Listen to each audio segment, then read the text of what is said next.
Being born in Central Georgia in 1958, the old South segregation, my dad was a self-employed carpenter. Just the situation as being there in the South, you see racism. We were a black majority, but yet we had no political power. And that kind of encouraged me, first of all, to want to address the disparities and also allow our people to be empowered. So really just the circumstances kind of brought me here. I studied the Underground Railroad, which to me was very fascinating. That led me to the Niagara Movement, which preceded the NAACP. So our history has been continuous. We're just a latest organization, but we go back a long ways, and all this stuff is actually connected. Also, we don't just talk about diversity, we practice it. We have every major religion, every major race within our organization, and given our history of how we were formed, we're very inclusive. I think that in itself sets us apart. Our goal basically is to eradicate racism. Byron Carter was another tragic case. Two young brothers downtown just enjoying 6th Street. All of a sudden the cop says they look like they might be chasing cars. So they are pursued by 2 police officers. They panic, run to a vehicle, and flee away, supposedly trying to run over the police officers. Well, Byron Carter was shot. He was a passenger, he was killed. A very tragic case. There were no charges filed against these young black men. Yet, there was nobody indicted. Nelson Linder says that shooting and that Byron Carter's family has not been compensated are examples of how the city has abandoned the black community in Austin.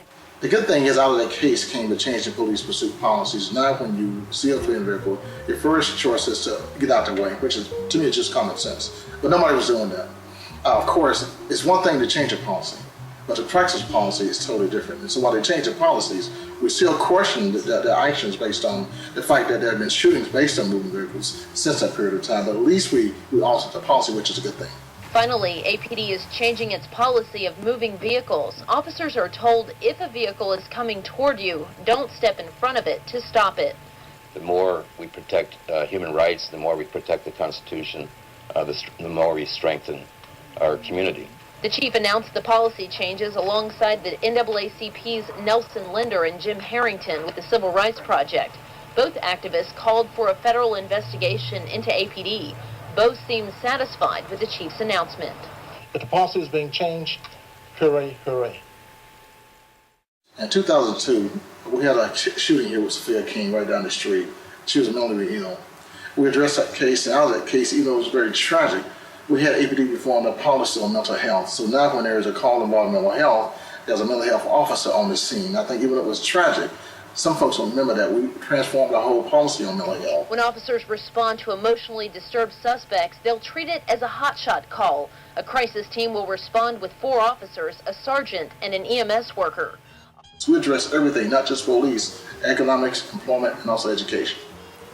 I think the first thing is everything starts from policies. Some things we do today are all based on laws that have been changed by the NAACP. For example, in 1964, we had the Civil Rights Act. Prior to that time, black folks weren't working in local government. They weren't city managers. We weren't even managers. So I think when you create policies that basically guarantee equity, you open up the doors. The Voting Rights Act. Prior to 65, we had less than 100 black politicians. Now we've got 10,000. So I think our goal is to change policies first. Once you make things legal, then the door will open up. So I think our biggest impact is changing policies to ensure that black folks in particular had access to opportunities. And I think that is really a major primary accomplishment. But our battle really in many ways is still just beginning because there's inequity, median income, earning opportunities. So the work is always shifting because there's always new challenges. We never stop. We've got to always address the current reality.